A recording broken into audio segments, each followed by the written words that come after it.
Bom dia, família Verbo Lisboa. Bom dia a todos. Sejam bem-vindos a mais uma reunião dominical nossa, né? Agora nós vamos orar para começar esse momento de adoração a Deus. Deus, obrigada por esse dia, Pai. Obrigada por nos permitirmos estar aqui te adorando, louvando-te em ação de graças e aprendendo mais com seu amor, Senhor. Obrigada por todas as pessoas que aqui estão. Obrigada por todas as famílias representadas. Agora eu te agradeço por tudo que será aqui ministrado.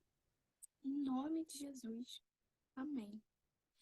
Agora nós vamos ter o nosso momento de louvor e adoração. Wagner vai colocar o louvor.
Glória a Deus.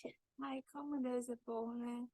A palavra fala que nós que somos maus buscamos dar boas coisas aos nossos filhos, como nosso Pai tem a vontade boa, agradável e perfeita, não nos daria boas coisas, né?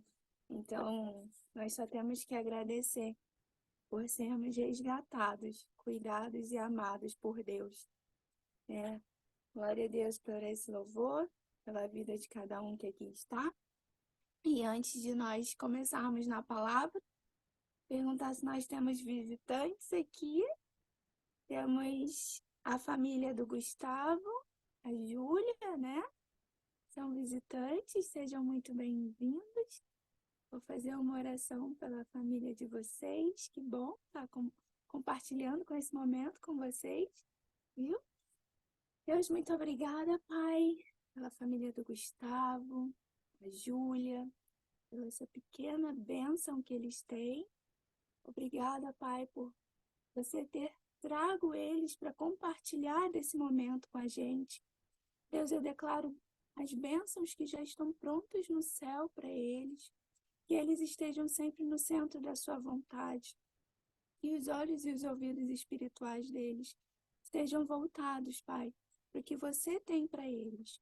E assim eu já te agradeço, Deus, pela palavra que vai ser ministrada ao coração deles, que o Espírito Santo direcione sempre da melhor forma, para que eles possam compreender o que você tem para eles, Deus. Em nome de Jesus. Amém.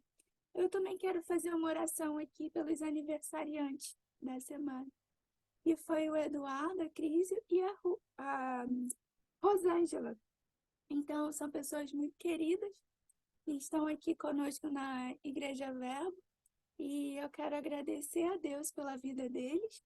Que Deus venha trazer cada vez mais porções de tudo que já está pronto no reino de Deus para eles. E estejam sempre aliançados na videira. Que nunca se afastem do Evangelho de Cristo. E que assim continuem, em nome de Jesus. Amém. Agora nós vamos ter mais um momento de adoração. São os nossos dízimos e ofertas. E a palavra que Deus colocou no meu coração foi Efésios 1, 7, né? Quem nunca ouviu falar quão maravilhosa é a graça de Deus?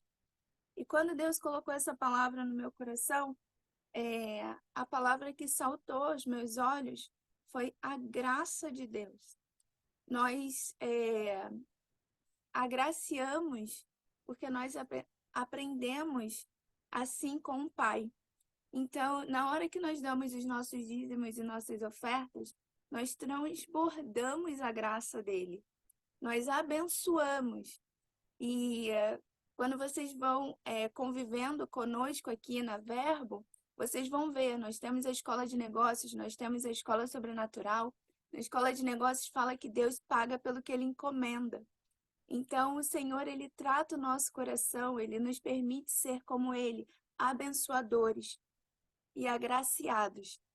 Então, que hoje vocês possam, sim, abençoar através do dízimo e ofertas de vocês, como o Espírito Santo direcionar.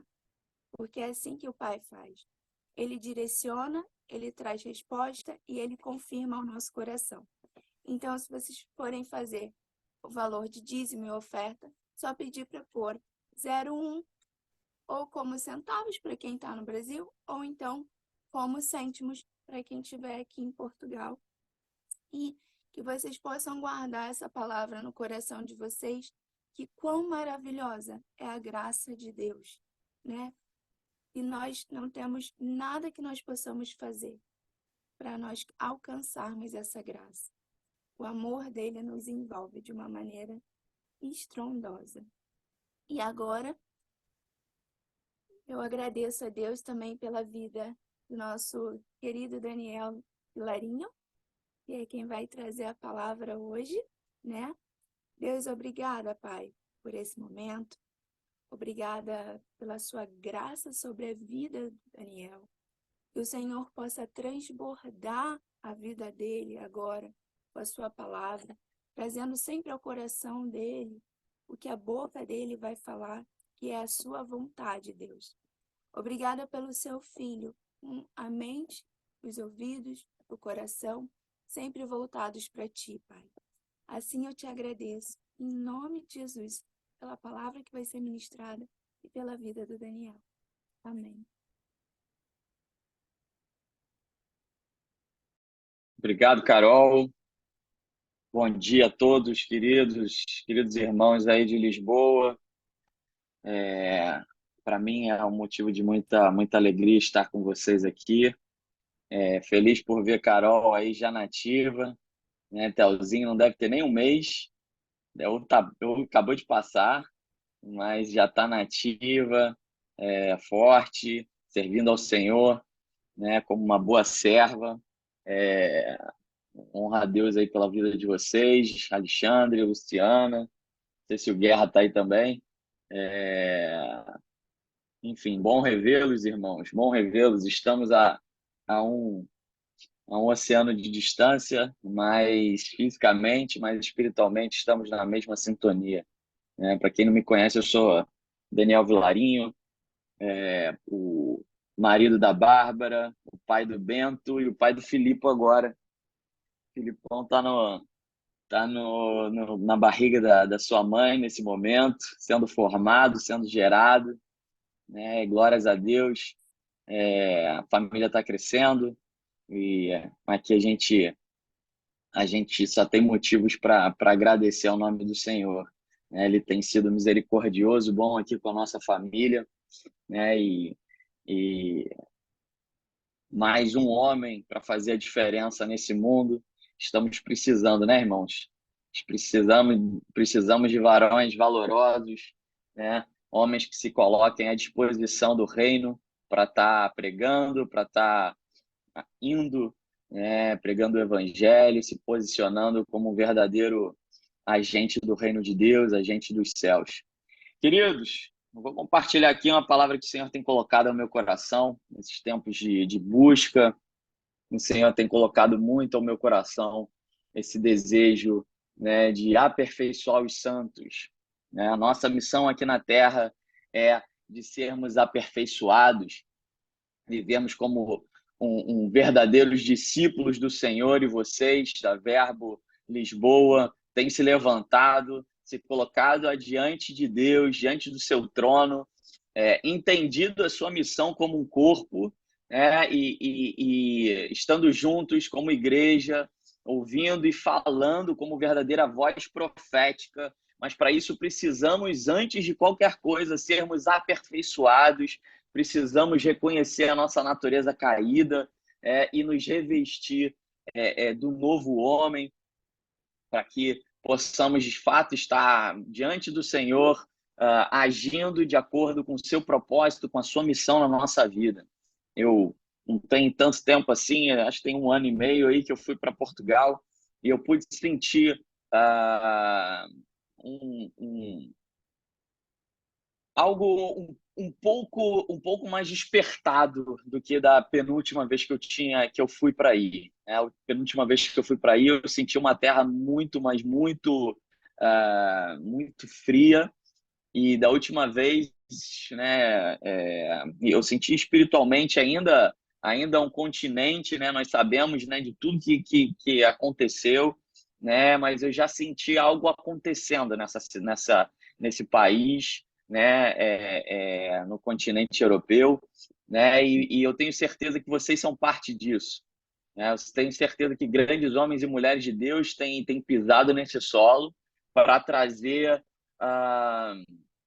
o aquecimento espiritual, para trazer de volta o que foi a Europa, o que foi o continente europeu, que trouxe para todo mundo a palavra do Senhor. E eu tenho certeza que vocês são peça fundamental aqui, né? Eu dou glórias pela vida de vocês, por vocês estarem se reunindo como corpo, buscando o aperfeiçoamento nesse momento. Para mim aqui é esse horário caótico, né? 7 horas da manhã, o Bento tá acordando, ele tá com tudo, ele tá correndo, pulando, gritando, pedindo pão a toda hora. E eu imagino que vocês, né, aí também deve ser, né? Porque estamos nas nossas casas, deve ser também 10 horas da manhã, né? se não me engano aí. Então, vocês têm se levantado justamente porque algo tem tocado no coração de vocês. Um desejo por transformação, um desejo por não viver mais aquele homem, aquele velho homem, aquela velha mulher, mas viver verdadeiramente como um servo nas mãos do Senhor. Efésios 4, se não me engano, acho que é 12, a palavra de Deus diz, né, que nós precisamos estar à estatura do varão perfeito. A estatura do varão perfeito. Quem que é o varão perfeito? É Jesus.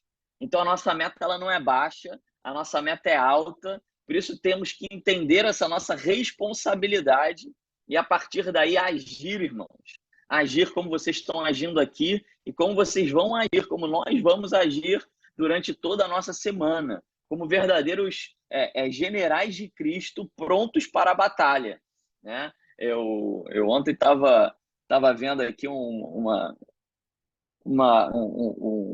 luta que teve aqui, né? Eu gosto de entretenimento, estava tendo a luta do Popó com o Bambam. Tava rindo aqui porque basicamente entretenimento, é só fanfarronice ali. É um campeão mundial contra um fanfarrão, né? E mas algo estava me falando ali, né? Eu acabei que não vi a luta porque foi muito tarde, né? Mas no início ali eu estava vendo e se colocar à disposição para a batalha. Nós precisamos nos colocar à disposição para essa batalha que está à nossa disposição, que está aí, que estamos vivendo, né? E eu entendo, irmãos, que para que a gente possa chegar nessa qualidade, nessa estatura do varão perfeito, a gente precisa ter uma qualidade que tem se visto muito pouco dentro, inclusive, da igreja. É o fato de sermos inconformados. E a nossa palavra hoje ela vai estar virando em torno de sermos inconformados. O que quer dizer a palavra conforme, né? Para a gente ser conforme, né? Ser conforme é estar dentro de uma forma, né? É estar dentro de um padrão, né? Com uma forma, dentro de um padrão, né? E o que precisamos entender é qual é esse padrão. Eu, durante muitos anos, tenho estudado, tenho buscado ao Senhor, juntamente com o nosso grande Sérgio Coutinho e tantos outros irmãos, o Fagner também está na batalha, a busca de ser conforme, de ser padronizado de acordo com a cosmovisão cristã. Entender a cosmovisão cristã, a cosmovisão bíblica e agir de uma forma absolutamente intencional para que tudo à nossa volta, e não simplesmente durante o horário do culto, tudo à nossa volta possa ser transformado, possa caminhar de acordo com o propósito e a vontade de Deus, tirando vendas e que a gente possa enxergar aquilo que Deus quer que a gente enxergue, trazendo esse rompimento de vendas para as pessoas que estão próximos de nós, né? Se a gente por pensar, né, como eu disse, conforme estar dentro de uma forma, e nós na Escola de Negócios a gente traz muito o ambiente empresarial, né, e dentro de um ambiente empresarial a gente sabe que conformidade é basicamente um setor de uma empresa que busca, como eu posso dizer, garantir que aquelas ações elas estão em conformidade com as leis, com as regulamentações do setor, que é um setor que possa garantir que, ou melhor, não garantir, mas evitar condutas ilícitas, condutas antiéticas. Mas no nosso caso espiritual, ele não é isso. A conformidade não está relacionada a essa questão. A conformidade ela está relacionada a gente se conformar, a gente estar mais próximo do que é o mundo, ou a gente estar mais próximo do que é a atividade celeste, do que acontece nos céus. Simples assim. A palavra de Deus diz que não há muito quente nem muito frio. Ou você é quente ou você é frio. É claro que estamos todos em busca. A palavra de Deus, o Senhor, ele nos chamou de santo, como ele é santo, mas sabemos que estamos no processo de separarmos do pecado, embora ele já nos tivesse dado essa ordem, né? Mas a grande verdade é que estamos nessa busca, e a palavra de Deus também diz que ele vomitará aqueles que são mornos, irmãos.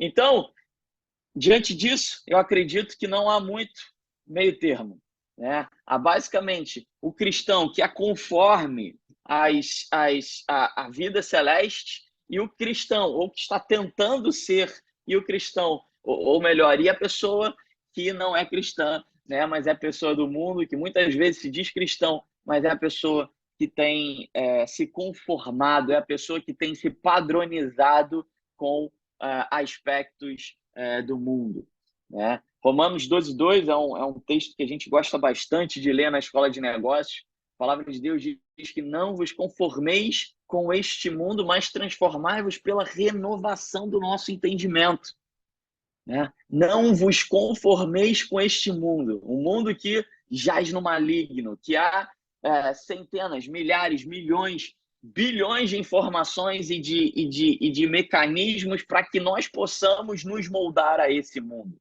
né? E a nossa missão é nos separar, nos santificar, não nos conformar com este mundo. Eu gostaria que vocês abrissem a palavra de Deus em Romanos 1:12, ou melhor, Romanos 1:32, né? Se vocês puderem, como temos um ambiente aqui de mais informalidade, né? Você tem a oportunidade de estar com a palavra de Deus aí na tua mão, né? Em papel ou às vezes em celular, então podendo acompanhar conosco essa palavra. A palavra de Deus diz que em Romanos 28, o apóstolo Paulo ele começa a falar sobre quem tem desprezado o conhecimento de Deus, quem tem sido entregue a uma disposição mental reprovável, né? E aí ele elenca ali alguns tipos de frutos da carne, né? Né, segundo o próprio apóstolo Paulo, são dignos de morte. E a morte aqui não necessariamente é no nível literal, mas o que a gente está falando aqui é a morte do novo homem, ou melhor, a morte do homem, da carne, do espírito. Mas o versículo 32, depois dele elencar diversos tipos de frutos da carne, ele diz assim: ora, conhecendo eles a sentença de Deus, de que são passíveis de morte os que tais coisas praticam, não somente as fazem, mas também aprovam os que assim procedem. Eu estou lendo aqui na minha versão, na minha palavra, na minha Bíblia aqui, e a Carol compartilhou aí também, mas eu tenho certeza que vocês conseguiram pegar o que estava falando aí. Mas a grande verdade é que aqui, nesse trecho, após o apóstolo Paulo citar diversas práticas iníquas, ele basicamente compara aquele que age na prática, né, de pecados com aquele que está simplesmente ok vendo os outros praticando. Ele disse, inclusive, que isso é uma pena de morte. Entenda, a omissão já é uma ação. O Senhor, ele nos chama para sermos inconformados. Ele chama para que nos posicionemos diante de toda a iniquidade que está diante de nós, em sabedoria, em amor. O Senhor, ele nos chama de radicais. Pessoas que estão dispostas a pagar o preço da cruz. Você imagina o preço que Cristo pagou por mim e por você, que jamais seremos capazes de pagar um centésimo do que ele pagou. Mas ele nos chama a lutar esse bom combate. né? Nos revestirmos das armaduras espirituais e estarmos juntos com Ele. A gente precisa entender que nos conformar com as situações é, muitas das vezes, deixarmos de nos posicionar. Entendam, vocês estão numa cidade, num país em que o amor se esfriou. E da mesma forma como se nós aqui brasileiros vamos para Portugal, né? E né, nós brasileiros cariocas, né? E rapidamente, quando começamos, pegamos um carro e alugamos um carro e vamos andar no trânsito de Portugal, a gente já toma um susto, né? Porque a gente está acostumado com a cultura do Rio de Janeiro, né? Aquela cultura doida de você dirigir, né? E um te corta para cá, outro te corta para lá, e você não para na faixa de pedestre. Mas é muito interessante, porque quando a gente chega, né, em uma outra cultura, como, por exemplo, Portugal, como Estados Unidos, a gente rapidamente toma um choque de realidade, né? Ou seja, a gente vê que ali há um padrão e que se a gente não se tornar conforme aquele padrão, pode dar errado. E rapidamente a gente consegue adquirir aquelas habilidades e estar dentro daquele padrão. Isso eu falo com muita tristeza, né? Por ser um carioca e viver, né, nessa loucura que é o Rio de Janeiro, né? E às vezes a gente se acostuma com aquele nível de trânsito, né? Mas a grande verdade, irmãos, é que o natural é que nós nos acostumemos, nos conformemos com o meio que a gente está. Então, ir para a igreja num domingo aí em Portugal é uma coisa que hoje em dia já é basicamente parte do passado, né? Você não vê um tipo de hábito desse. Você não vê pessoas pregando o amor de Deus, né, com tanta quantidade como há aqui no Brasil, simplesmente porque as pessoas foram se conformando, elas foram se conformando, aquele fogo foi se apagando, a busca pelo Senhor ela foi diminuindo, e quando a palavra diz buscar e achareis, é porque precisamos buscar incessantemente até que achemos. Quando a palavra de Deus diz bater e abrir-se-vos-á, a gente precisa estar batendo insistentemente, porque o Senhor ele vai aparecer. Mas uma vez que a gente bate uma vez e a gente tem um tempinho de devocional, mas no dia seguinte a gente não tem mais, a gente vai para as nossas empresas e a gente vê as práticas do mundo e a gente começa a se moldar aquelas práticas. A gente vê a educação, né, dos nossos vizinhos, né, com os seus filhos, e a gente vai começando a ver e a gente vai começando a achar que aquilo é o normal e não o que recomenda a palavra de Deus. Nós vamos nos conformando. Mas o Senhor, ele coloca a sua palavra no nosso coração. E a palavra de Deus diz que uma vez que a gente ouve a palavra, nós recebemos a Cristo como Senhor e Salvador da nossa vida, a gente passa a habitar aqui dentro de nós o Espírito Santo, que já começa a moldar e a falar conosco em relação a práticas ilícitas, a iniquidade. Então, você tem o drive espiritual, e apesar de vivermos muitas vezes em meios mais frios ou mais quentes, nós temos o Espírito Santo dentro de nós que nos fala aquela verdade e está nos apontando de acordo com erros, com pecados, ou não, está falando, não, vai nesse caminho que você está fazendo a coisa certa. Então, apesar do nosso meio, temos o Espírito para nos ajudar. Eu te digo que o natural é nos conformarmos. Por isso que Jesus, em diversas ocasiões, ele ia para o deserto. Ele saía de perto dos seus discípulos. Quantos aqui já viram o The Chosen, né? O The Chosen é assim. Diversos momentos, Jesus, ele não está próximo dos seus discípulos, ele estava simplesmente no momento sozinho com o Senhor, recarregando as suas baterias, ouvindo do Senhor e buscando do Senhor, para que ele pudesse, de fato, estar se separando daquele meio que estava em volta dele. Isso é necessário para mim e para você, meus irmãos. Um tempo de separação. Por isso que o crente, quando ele deixa de ter um tempo com o Senhor, ele deixa de estar em comunhão. Eu não sou absolutamente contra a pessoa que está, por exemplo, que não tem uma igreja e que fica vendo simplesmente palavras na internet, mas eu tenho certeza disso. Eu tenho certeza que o ato da pessoa não estar em uma comunidade como aqui estamos, não estar em uma igreja junto com outros irmãos, isso vai deixando aquela vida um pouco mais fria, vai esfriando aquela vida. Nós não podemos nos conformar, nós não podemos adquirir o padrão deste mundo. O que aconteceu com Eli? Quem é que lembra de Eli, o sacerdote que veio antes de Samuel? Eli era um sacerdote do Senhor. Ele tinha a função de conduzir o povo, espiritualmente falando. Só que a palavra de Deus diz que Eli, ele passava a mão na cabeça dos seus filhos.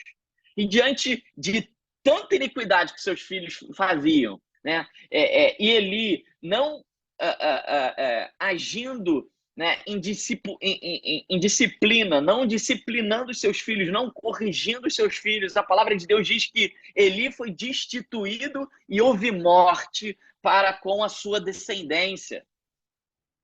Simplesmente pelo ato dele saber o que é certo e dele não agir junto a pessoas que estão próximos a ele, dele se recusar a falar, dele se recusar a trazer exortação e admoestação para a vida de pessoas que estão ao seu redor. Então entenda, quando a palavra do Senhor diz que a sua omissão pode sim te trazer morte, é porque a sua omissão já é uma ação. O Espírito Santo que carregamos, ele é para ser colocado, né, como a palavra de Deus diz, né? Vós sois luz do mundo, vós sois sal da terra. O Senhor ele não falou que somos luz no mundo, nem sal na terra.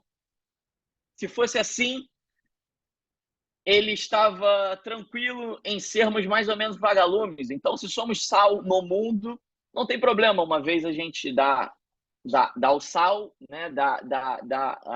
O gosto, e outras vezes não. Se somos luz no mundo, uma vez iluminamos, outra vez não. Mas o Senhor ele não nos chamou para sermos lanterna. Ele nos chamou para colocar a nossa candeia por cima da mesa, alto, mais alto do que onde está a mesa, né? Para que todo aquele ambiente seja iluminado. Luz do mundo, um ato constante, conforme, sal da terra, mostrando o que deve ter, o que devemos trazer de alimento. E qual é esse alimento espiritual para a vida das pessoas? Muitas das pessoas hoje elas estão caindo naquela, no que eu digo, não digo heresia, mas é talvez a falta de conhecimento da questão do não julgueis, né? A palavra de Deus lá em Mateus 7:1 diz: não julgueis para que não sejamos julgados. É ou não é verdade? E muitas das vezes a gente acha que a gente não pode, ou melhor, a gente não deve ter senso crítico e admoestar e exortar em amor e em sabedoria diante das situações que estão próximas de nós. Mas se você for ler Mateus 5, Mateus 6, Mateus 7, todo o capítulo de Mateus 7, você vai ver Jesus julgando em todos os momentos. A gente precisa entender o contexto antes de simplesmente pegar um versículo solto e agir de forma literal. A palavra de Deus ela se entende de acordo com todo o contexto. E o que o Senhor está falando ali é que nós não devemos ser críticos simplesmente pelo bel prazer nosso de ser crítico. mas nós precisamos ter senso crítico, sim, né? Ir contra ideias, sim, ir contra pecados, sim, né? Não contra pessoas, né? Nós não devemos julgar a pessoa, não entender pelo lado pessoal, mas trazer a luz, trazer a falta de escuridão, ou seja, trazer a clareza para que pudéssemos viver de acordo com a vontade de Deus. Precisamos sim julgar, porque tudo é julgar. Eu simplesmente, se eu olho para a minha tela e eu estou vendo as costas da Carol, aquela parede, ela está pintada de branco, está pintada de creme, né? A parede de quase todo mundo aqui. Mas uma pessoa pode achar que isso é, sei lá, é cinza, e outra pessoa. Só daí nós já estamos ali tendo um senso sobre aquilo, sobre alguma coisa. Eu outro dia estava conversando com uma pessoa cristã e ela falou assim: eu não é impressionante, meu irmão, e o que você acha? Porque tem um monte de homem de Deus que está que carrega uma arma. Eu sou auditor fiscal da Receita Federal, eu tenho porte de arma. São poucas as situações que eu saio com a minha arma, né? Somente em situações de muita que eu entendo ser muito vulnerável. Mas por que isso? Por que é um absurdo o homem de Deus andar armado? Seria sim um absurdo se ele tivesse aquele coração de ser um valentão, né? Eu vou demonstrar a minha força. Mas, por exemplo, aqui na minha casa, eu tenho uma esposa, eu tenho um filho. Se entra um cidadão aqui na minha casa e ele pula aqui, ele entra dentro do meu apartamento, eu não vou pensar duas vezes antes de disparar um tiro sobre ele. Por quê? Porque aqui quem governa sou eu. Ele infringiu, né? Eu não vou estar ali o alvejando com prazer, mas eu preciso julgar e entender que ele é uma pessoa uma pessoa má, né? Que entrou na minha casa sem permissão por alguma coisa que, né? Então, nós temos que julgar as situações. Nós temos que entender por exemplo, um outro ditado que é bandido bom é bandido morto. Isso está na boca de muitos cristãos que se dizem de direita, cristãos conservadores. Mas será mesmo que isso é verdade? Será que bandido bom é bandido morto? Será que esse é o coração do Senhor? Não, não é. Nós sabemos disso, ou deveríamos saber. E para isso precisamos nos posicionar, nos mostrar em amor e conversar em sabedoria, meu irmão. Como é que a igreja pode falar que bandido bom é bandido morto? A gente não pode se conformar com situações que estão chegando aos nossos ouvidos. Temos que trazer à luz. Temos que trazer à luz todas as questões. Sabe? A gente precisa entender tudo que está ao nosso redor e agir como um verdadeiro servo do Senhor, trazendo clareza sobre aquilo, não se conformando. Tem muito marido hoje que não está se posicionando em relação à sua esposa, que está com medo, às vezes, simplesmente porque ela vai falar no meu ouvido. Tem muita mãe que está deixando de corrigir seu filho. Tem muito pastor que está passando a mão na cabeça de um membro simplesmente porque ele é um bom dizimista. Tem muito cidadão que tem político de estimação. Será que devemos ser assim mesmo? Não, a palavra de Deus nos manda nos posicionar e trazermos à luz. Esse é um primeiro tipo de conformidade. E eu queria trazer um segundo e um último tipo de conformidade que o Senhor tem tocado também ao meu coração. E eu gostaria que você abra a tua palavra em 2 Reis 13, 14 a 19.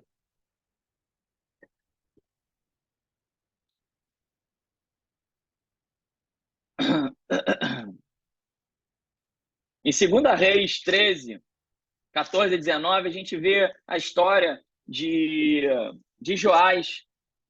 Joás era um rei de Israel. E ele E diante da morte, né, da iminente morte de Eliseu, o profeta do Senhor, ele chegou para fazer uma visita para Eliseu. Então vamos ler rapidamente a palavra. 2 Reis 13, 14 a 17, a 19, rapidamente, para a gente concluir, a gente terminar o nosso tempo. Estando Eliseu padecendo da enfermidade de que havia de morrer Joás, rei de Israel, desceu a visitá-lo. Eu vou ler então com o que está aqui. Ora, Eliseu estava sofrendo da doença da qual morreria. Então, Joás, rei de Israel, desceu até o lugar onde Eliseu estava e, curvado sobre ele, chorou, dizendo: meu pai, carruagens e cavaleiros de Israel. Eliseu lhe disse: traga um arco, entendam a palavra profética de Eliseu. Traga um arco e algumas flechas. Assim fez o rei. Pegue o arco nas mãos, disse ao rei de Israel. Quando pegou Eliseu, pôs as mãos sobre as mãos do rei e lhe disse: abra a janela que dá para o leste e atire. Assim fez o rei, e Eliseu declarou: esta é a flecha da vitória do Senhor, a flecha da vitória sobre Arã. Você destruirá totalmente os arameus em Afec. Em seguida, Eliseu lhe disse: pegue as flechas e golpeie o chão com elas. O rei as pegou, golpeou o chão 3 vezes e parou. O homem de Deus ficou irado com ele e disse: você deveria ter golpeado o chão 5 ou 6 vezes. Assim destruiria totalmente Arã. Agora, porém, você a vencerá somente 3 vezes, disse a palavra do Senhor. Eu queria perguntar para vocês, antes da gente continuar, quem é que determina a quantidade de vitória que eu e você vamos ter na nossa vida? Muitas das vezes a gente acha que quem vai determinar a vitória 100% é Deus. Ele decide de uma forma unilateral todas as vitórias ou todas as batalhas que a gente vai lutar. Mas a gente vê que a palavra do Senhor, ela nos mostra isso, não nos mostra isso. Joás chega para Eliseu e, consternado com a sua iminente morte, está lá ali do lado dele, sabendo que era um grande profeta de Deus. Eliseu, ao ver aquele homem, chega, né, rei, autoridade sobre aquele povo, chega e o manda fazer um ato profético. Abre a tua janela e lança a tua flecha. Ele fez assim, Joás fez assim, lançou aquela flecha e ele falou: assim como você lançou essa tua flecha, profeticamente aqui eu estou dizendo que, e você executou aqui, profeticamente eu estou dizendo que você vai vencer a próxima batalha contra os sírios. Logo depois ele falou: pega tua arco e flecha e fere o chão. E assim ele fez, mas feriu o chão apenas 3 vezes.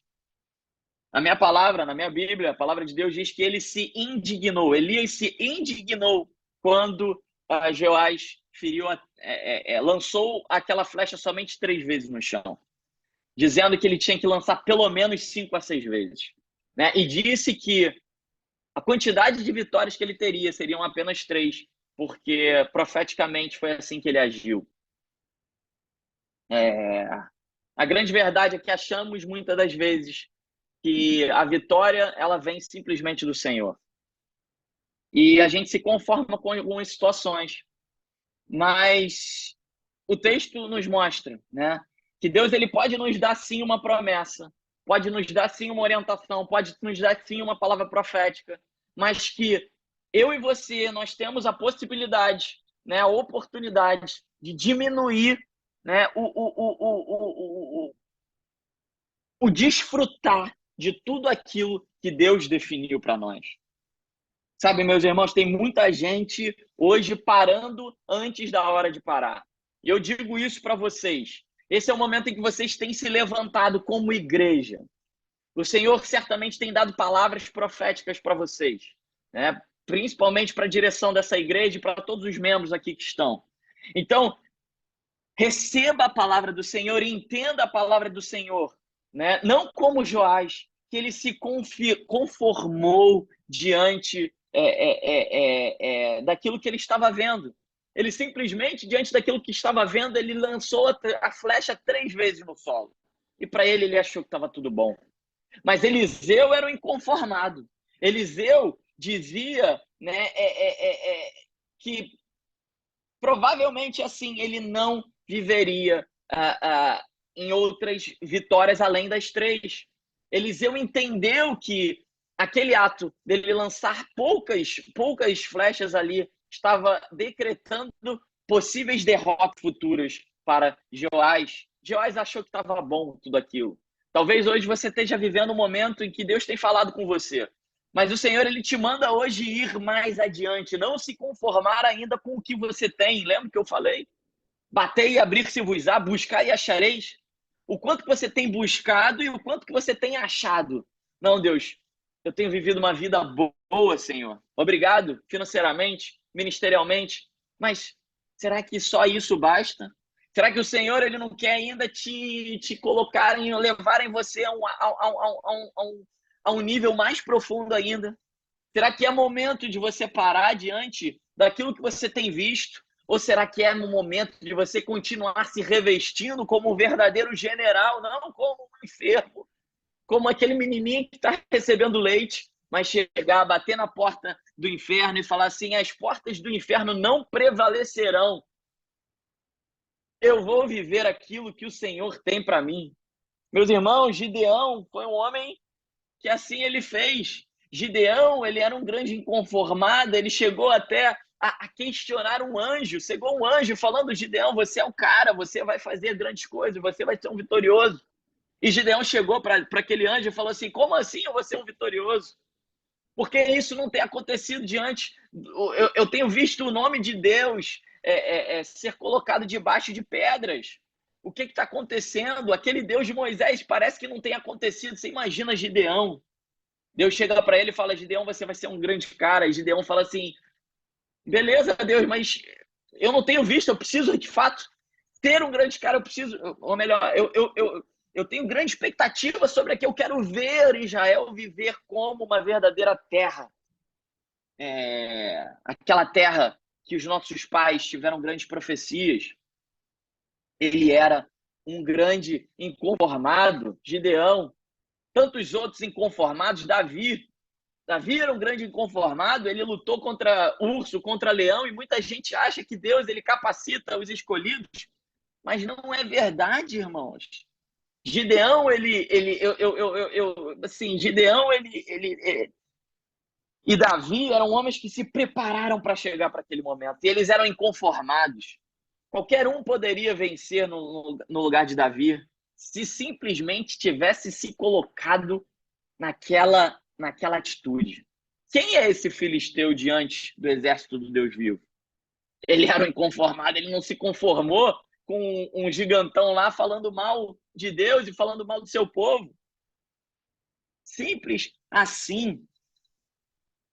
Deus ele não vai, irmãos, se mostrar para todos, ele vai se mostrar basicamente para os inconformados.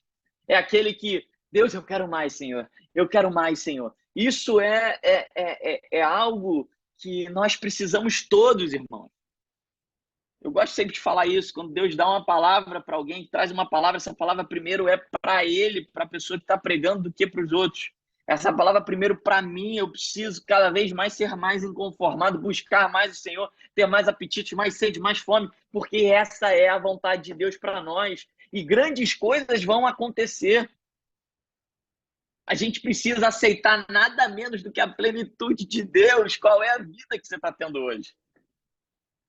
Entenda, Deus ele nos coloca a seu shalom, que é a sua paz em meio às guerras. Qual é a vida que você está tendo hoje? É uma vida de dificuldade? Glória a Deus por isso. Glória a Deus por isso, porque Deus fala que mesmo em meio às dificuldades você vai ter plenitude de paz, plenitude de vida. Entenda dificuldades como um processo de amadurecimento para que você possa chegar no lugar onde Deus tem para você. E já terminando,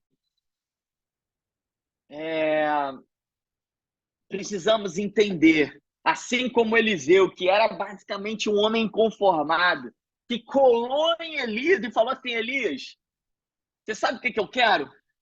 Eu quero a porção dobrada do que você tem.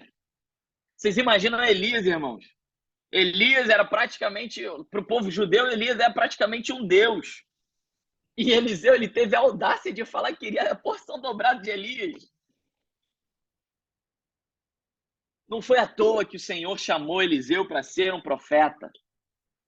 Não foi à toa que o Senhor te chamou hoje aqui para estar aqui, é porque nessa manhã de domingo você podia estar fazendo tantas outras coisas, mas você foi inconformado para estar aqui, ouvindo a palavra de Deus, se despojando do velho homem, para que possa viver esse novo homem na tua vida, né? Ir mais adiante. Eu te convido a ir mais adiante. A palavra de Deus diz que a glória da última casa vai ser maior do que a primeira, gente. Glória a Deus pelo que já temos, um culto, né? E eu tenho certeza que isso já vem do coração de Deus há muito tempo, esse culto da Igreja Verbo em Lisboa. Mas agora eu tenho certeza, a gente não pode parar. Vamos para frente, vamos buscar mais do Senhor, vamos buscar mais do seu propósito, porque eu tenho certeza que daqui a pouco vai chegar um tempo físico, um lugar físico onde vocês vão congregar, vocês vão estar vivendo como corpo, continuando vivendo como corpo, mas de forma presencial, e um servindo ao outro e servindo toda uma comunidade. E essa expansão do reino vai continuar sobre Lisboa, sobre Portugal. Eu declaro isso em nome de Jesus, eu profetizo sobre esse lugar. Vocês são aqueles que, como diz a palavra de Deus, muitos estão ansiando desesperada pela manifestação. São vocês, meus irmãos. Não simplesmente agindo aqui online num culto de domingo, mas nas suas vidas particulares, nos seus 24 horas dos seus dias, das suas semanas. É momento de viver como inconformado. É momento de viver de forma a buscar o que o Senhor ainda não te deu. Não é hora de achar, não, tá tudo bem. Eu estou aqui agora, no culto da Igreja Verbo. Agora eu estou em casa. Agora eu não tinha uma igreja, agora eu tenho uma igreja, estou ouvindo uma palavra abençoada do Sérgio Coutinho, do Fagner, do Fernando Bastos. E agora eu tô bem. Não é isso que Deus quer para ti, irmão. É muito mais. Ele está te chamando para ser um verdadeiro servo de Deus. Ele está te chamando para viver o teu propósito. Se Deus te colocou em Portugal, é porque Ele queria o despertar dessa terra. A palavra de Deus diz, e eu profetizo sobre a tua vida, que onde você pisar, trará luz, trará bênçãos. E assim será com Portugal, assim será com Lisboa. Vamos nos revestir com a inconformidade. Vamos entender que o padrão desse mundo ele tem que ser absolutamente descartado. Precisamos viver em um tempo de posicionamento para com todos, inclusive com a nossa casa, falando o que é reto, se posicionando de acordo com a justiça e com a vontade do Senhor.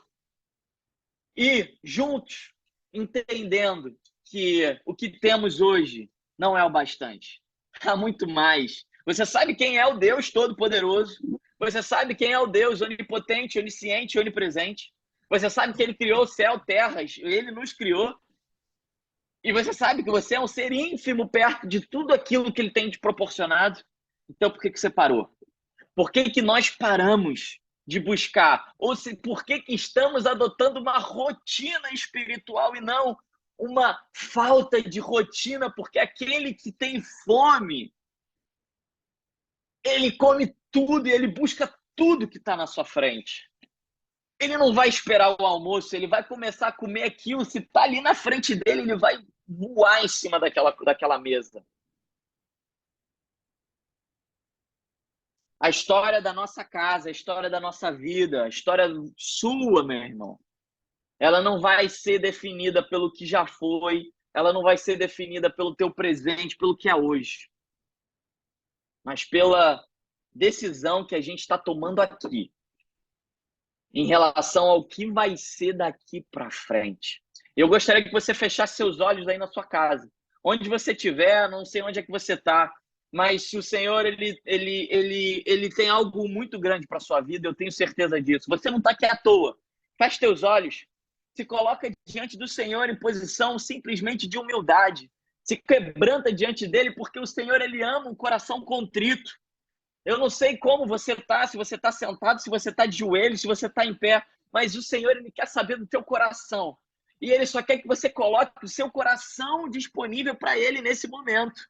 Porque se você colocar esse coração não nas tuas mãos, mas nas mãos de Cristo, é porque grandes coisas vão acontecer. É porque você não está se conformando. O Senhor te chamou como inconformado. Deus, querido Pai amado, eu peço, Pai, pelos irmãos da Verbo de Portugal, da Verbo de Lisboa, Senhor. Acende, Senhor Jesus, no coração de cada um, Pai. Um desejo do despertar, Senhor Jesus. Um desejo, Senhor Jesus, de despertar além do que ele já tem vivido, Pai. Do que tu já tem colocado diante da sua mesa, Pai, da mesa de cada um, Senhor Jesus. Coloque neles, Pai, corações inconformados, Pai, como era com Davi, Senhor Jesus, como foi com Gideão, Senhor Jesus. Faça com que eles, ó Pai, com que todos nós aqui, Senhor, inclusive comigo, com a minha casa, Pai, que vivamos, ó Senhor, como Abraão, Pai. Porque as promessas, ó Senhor Jesus, nós temos aos montes, ó Senhor Jesus, individuais, ó Pai, e coletivas, de acordo com a tua palavra, são muitas as promessas que temos, ó Deus. Mas assim como tu mandaste para Abraão, e ele falaste para Abraão que ele seria o pai de uma grande nação, ele também precisou agir em direção àquela promessa, aquele propósito, Senhor Deus. Que assim como Abraão, Senhor, que possamos agir aqui, Senhor Jesus. Não em omissão, Pai, em falar aquilo que é reto, em trazer clareza, em trazer luz, Senhor Jesus, aquilo que está escondido, aquilo que está escuro, Pai. Mas também, Senhor Jesus, com um apetite espiritual, Senhor, para viver, ó Senhor Jesus, não de lembranças do passado, mas de novas experiências no futuro. Nós decidimos, Senhor, aqui, Senhor Deus, andar, ó Senhor, junto contigo, Pai. Bater continência a tu, que é o nosso general, e caminhar, Senhor Jesus, como verdadeiros filhos embaixadores dos céus, ó Pai, aqui na terra, fazendo o teu propósito e cumprindo a nossa missão, seja no Rio de Janeiro, seja em Portugal, em Lisboa. Em nome de Jesus, receba essa palavra, Senhor. Irmãos, em nome de Jesus, que vocês se revistam da palavra e que vivam como verdadeiros inconformados. Deus abençoe a todos. Que tenham um excelente domingo nesse dia, queridos. Muito obrigado. Deus abençoe. Amém, amém. Glória a Deus. Glória a Deus pela palavra que o Pai colocou no coração do Daniel. E eu não sei vocês, mas uma palavra dessa nós temos que ir digerindo ela, né, ao longo da semana e depois retornar, ouvir novamente. E podem estar à vontade para fazer esse processo, pois as palavras elas são colocadas no nosso canal do YouTube e vocês podem acessar sempre que quiserem para receber mais de Deus, porque o Espírito Santo é assim, ele fala aos nossos corações todas as vezes que nós buscamos a Ele. E nós temos um Deus vivo, e Ele vai sempre estar falando aos nossos corações e tratando o nosso coração, né? Tratando o nosso ser. E muito obrigada, viu, Daniel, pela sua disposição, obrigada pela sua casa estar nos servindo. E obrigada por fazer parte dessa história da Verbo Lisboa. E quero falar com vocês que se vocês tiverem algum pedido de oração, podem colocar no chat direto para a Igreja Cristã Verbo Lisboa ou para mim, Caroline Santos, que está lá no chat também. Ou podem esperar no final, a gente pode orar por vocês também, que tiverem algum pedido de oração, tá? E antes de nós finalizarmos, eu só quero deixar uma palavra ao coração de vocês que Deus tinha trago para mim. Até antes do Daniel começar a palavra dele. E como no reino tudo é alinhado, né, e aliançado, eu sei que Deus ele é perfeito em tudo que ele faz. E Deus colocou uma palavra para nós refletirmos, que foi Efésios 5, 1 e 2. Em Efésios 5, 1 e 2 fala: portanto, sejam imitadores de Deus, como filhos amados, e vivam em amor, como também Cristo nos amou e se entregou por nós, como oferta e sacrifício de aroma agradável a Deus. O que é ter um aroma agradável a Deus, né? Que vocês possam ter e exalar esse aroma agradável a Deus, junto com a palavra que o Daniel semeou em nosso coração, que vocês possam, sim, serem também aqueles que vão semear na vida de outras pessoas esse aroma agradável, se posicionando de acordo com a ordem que existe no céu. Viu? Que a paz do Senhor esteja com vocês. Que vocês tenham um domingo e uma semana abençoada no centro da vontade de Deus. E que seja uma semana incrível na perspectiva do Senhor, com tudo que Ele já separou para nós. E até domingo que vem. Deus os abençoe. Fiquem com Jesus.